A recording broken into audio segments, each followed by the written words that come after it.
Magandang buhay mga paps, welcome back sa aking munting channel, Simang Bonsai at iba pa. So ngayon mga paps, dito sa harap nyo meron ako ritong Ficus microcarpa Long Island na ginagawang bonsai. So kung mapapansin nyo mga paps, na medyo maliit lang yung trunk niya, kaya plano kong gawa ng paraan para mas lumaki tingnan yung trunk niya at magkaroon ng medyo konting design mga paps. So plano ko siyang ilagay dito sa pot na to, pero bago ko ilalagay dyan, meron ako ritong bato. Yan, sinimento ko lang yan mga paps na coral rock. So plano kong ilagay siya rito. Yan po ang itsura niya. Ito kasing Ficus microcarpa mga paps ay slow growing material. So kahit ilagay mo yan sa lupa, hindi ganun kabilis na lumaki yung trunk niya. Actually ito galing ito sa cutting na ganito kalaki. Halos 2 years na from cutting. Yan pa rin yung trunk niya, hindi masyadong lumalaki.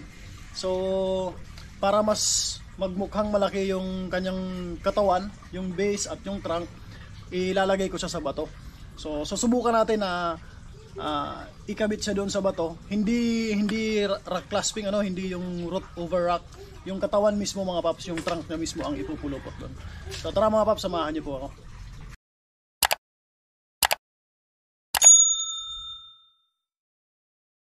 So ayan po siya mga paps. Bali, na-prepare ko na pala yung pot na paglalagyan ko. Ayan, dito ko siya naisip. Itong pot na to ay ginawa ko lamang temporarily as training pot. So yan po siya. Wala ngang paa. So training pot lang din naman. Mas maganda kasi pag concrete kasi matagal masira. So prepare ko na. Yan, may screen na, may securing wire. At naghihintay na lamang na ilagay itong Ficus microcarpa. So itong Ficus microcarpa mga paps, ayan, marami na siyang bend. Ayan po. Kaso medyo manipis. 2 years na pero manipis pa rin. So i-uproot ko muna yan. Madali lang itong i-uproot kasi wala pa naman masyadong escape roots.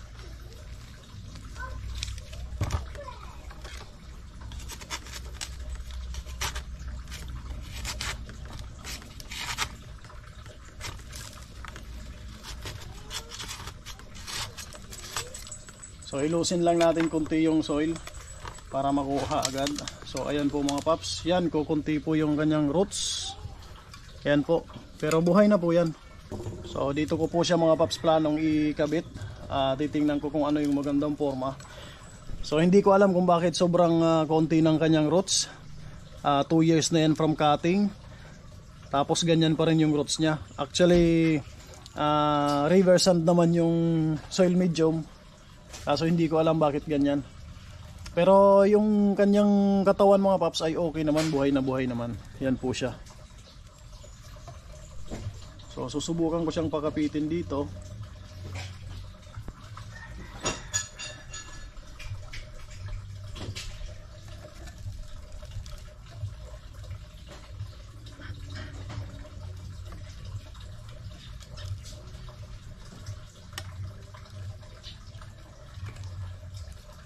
Wala po akong tawag ito. Wala po akong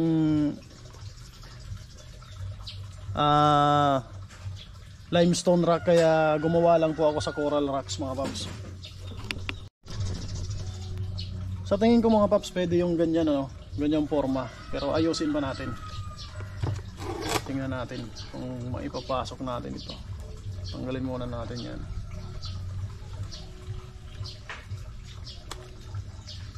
Pwede mga paps. So hinahanapan natin mga paps ng magandang forma. Yung titingnan natin kung pwede pa nating ibento. Papunta dito.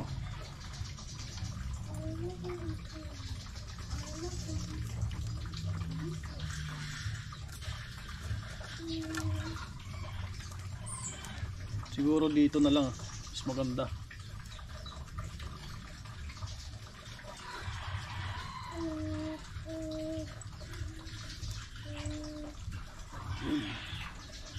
Nagkaroon ng crack. So nagbago yung apex natin mga paps.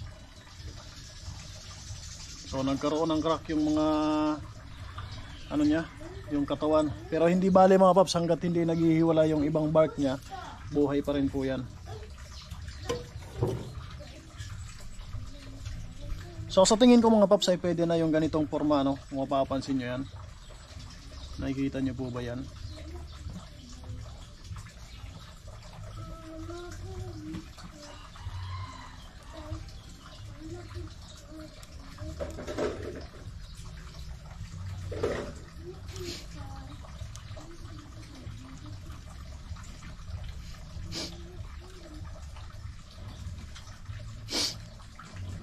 So pwede na yung ganyan mga paps. So tatalian ko muna para ma-secure siya dyan sa bato.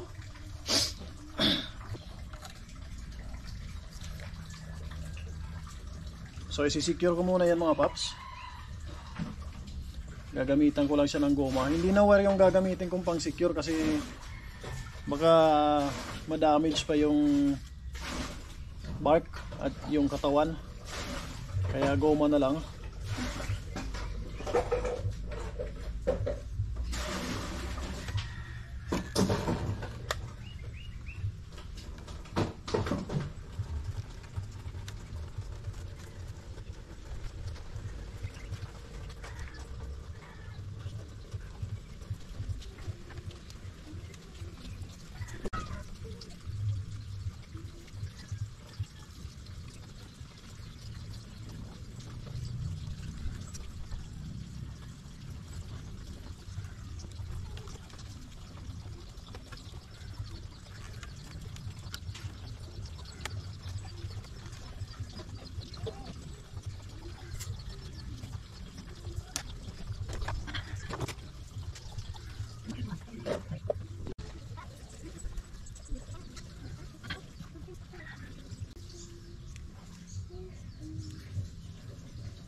So ayan na siya mga paps.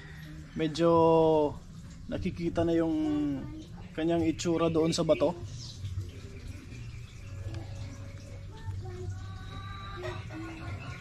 Tatalian pa rin natin dito para hindi matanggal, ano mga paps.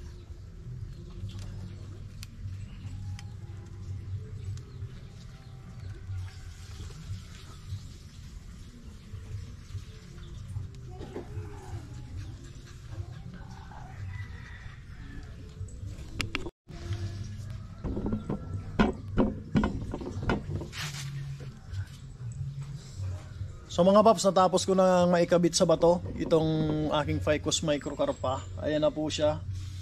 Yan ang itsura niya. So nagbago ako ng apex. Dati ito yung apex na gamit ko. Ngayon pinagpalit ko sila nitong isa. So dito ako kukuha ng apex dito sa branch na to. So hindi pa masyadong buhay yung branch na to. Kunti pa lang yung mga shoots.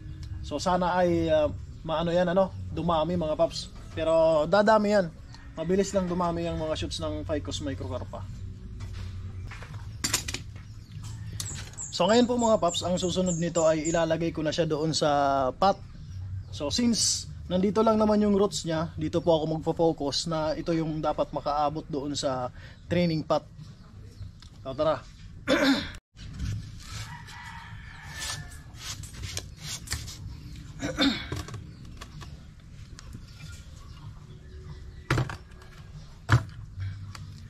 Ito po yung training pot. At dito ko po siya ilalagay. So ganyan lamang mga paps yung gagawin ko. Kasi nandito lang naman yung roots. Nandito. So ito ay paabutin ko doon sa lupa at para mabuhay siya. So maglalagay din ako ng extension dyan para mabalot po yung part na yan ng lupa.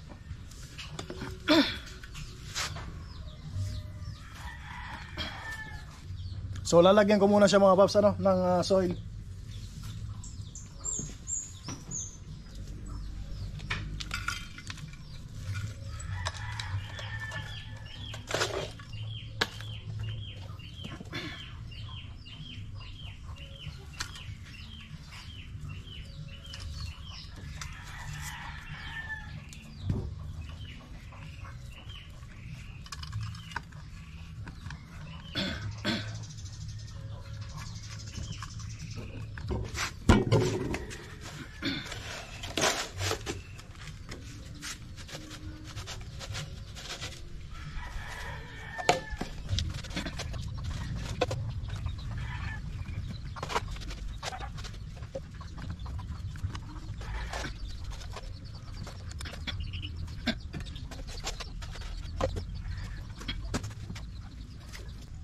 So ganyan lamang po mga paps. Kung mapapansin nyo, nakapatong lang itong bato doon sa pot, hindi nakalubog.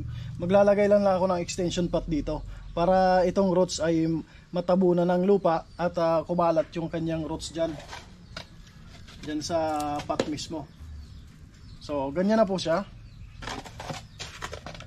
So pwede naman mga paps kung meron kayong moss, kahit moss lang yung i-fill nyo dyan para matabunan yung roots na yan, pwede naman. Kaso wala po akong moss, kaya ang gagamitin ko ay extension pot.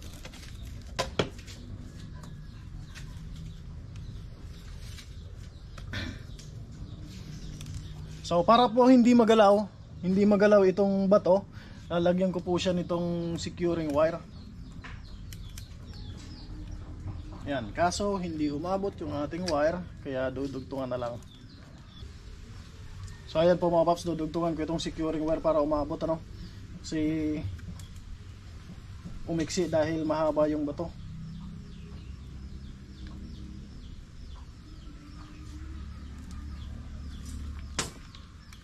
So importante po itong securing wire kasi magagalaw po yan talaga yung bato na yan.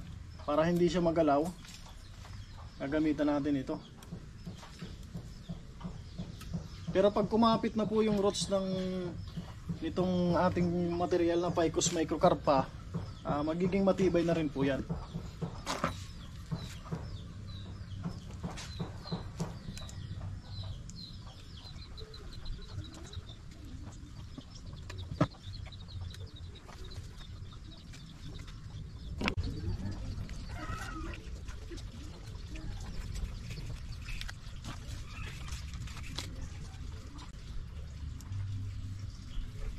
Mga paps, ito nga pala yung naisip ko na extension, ano? Ito ay PVC na ininit ko mga paps para ma-straight siya, no? Maunat siya. So ganyan lang yung naisipan ko para hindi na ako maghanap ng ilalagay dyan. Mas mabilis. Tapos sinisecure ko lang mga paps, tinutusok ko lang nitong aluminum wire para kahit pa paano ay kakapit siya doon sa pot, hindi siya matatanggal. Tapos dito sa kabila, dito naman dinugtungan ko na lang ng styro kasi maiksi yung pot na yon. So gamitan natin ng styro, i-secure po natin ng aluminum wire.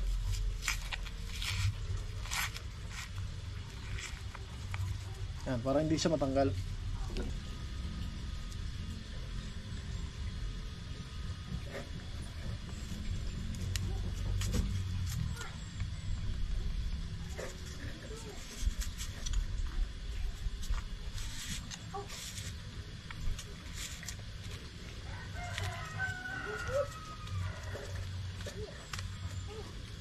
So ganyan lang mga paps, para-paraan lang yan mga paps para magkaroon sila ng magawa natin ang paraan.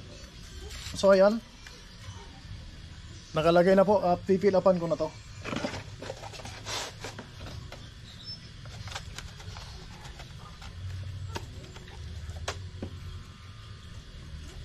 So ang purpose ko lang nito mga paps ay mailagay sa lupa yung roots na naka-expose dito para mabuhay siya.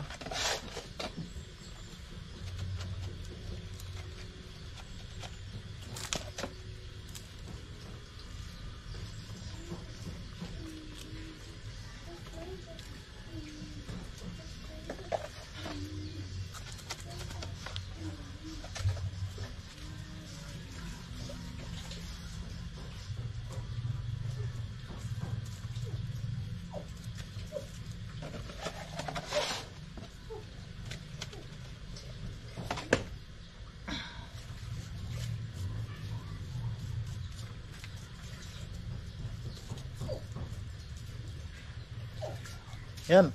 So ngayon mga paps, susunod ay didiligan ko muna siya para masiguro na moist siya at masiksik yung lupa.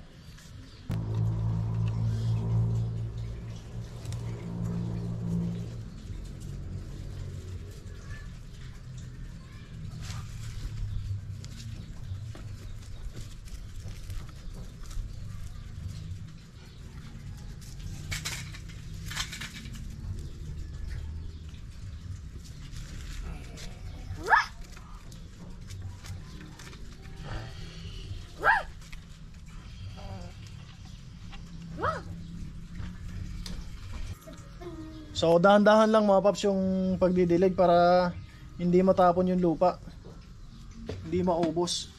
Pag siksik na, tsaka na lang diligin ng madami, ano. Sisiksikin lang muna itong lupa.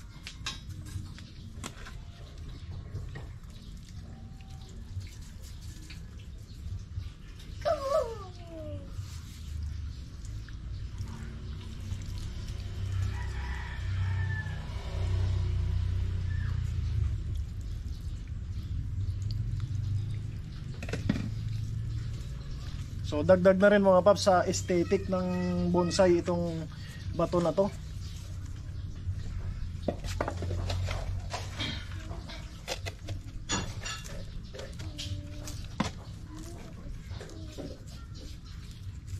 So ang gamit ko nga kasi mga paps na soil medium ay river sand, kaya madali po siyang matawag nito, parang ma-erode, ano. Kaya dapat dahan-dahan lang pag didilig. Mga paps, ito na po yung itsura ng aking bonsai material na Ficus microcarpa. Ayan po siya. So nagkaroon po ng konting design yung kanyang trunk na sobrang nipis. So para na po siyang rock clasping, although yung buong katawan po yung pinapulupot natin sa bato. Ayan na po siya. So isa lang mga paps na tip, ano, kasi sa bawat pagdidilig po natin itong lupa nito, mababawasan po yan ng mababawasan kasi river sand po at saka nakalutang yung lupa, walang space dito. Kaya i-check po natin maigi palagi para kapag nagbabawas po yung lupa ay ma-fill upan ulit natin at hindi masyadong mabitin yung tanim sa soil. Kasi pag bitin sa soil, minsan madali rin pong madry at nadadry din yung kanyang roots. So ayan po siya. Isa pa po ay lagi po nating didiligan kasi medyo mainit itong bato. So baka mamatay yung roots na nakakapit din sa bato. At di bali, magkakaroon pa naman po yan ng mga aerial roots at kakapit po dyan yung kanyang roots. So ayan na po siya ngayon. Mga paps, maraming salamat sa panunood. Sana po ay nag-enjoy kayo dito sa bagong video na to na ginawa natin. Ito po ay Ficus microcarpa rock clasping or bonsai with rock. Ayan po siya. So doon po sa mga hindi pa nakakapag-subscribe, iimbitahan ko po kayo na mag-subscribe. Click nyo rin yung notification bell para updated po kayo sa mga susunod na video at updates nitong aking mga ginagawang bonsai. Doon po sa palaging sumusuporta, maraming salamat po sa lagi nyong pagsubaybay. Sana po ay hindi kayo magsawa. So mga paps, yun lamang. Once again po, magandang buhay at happy bonsai.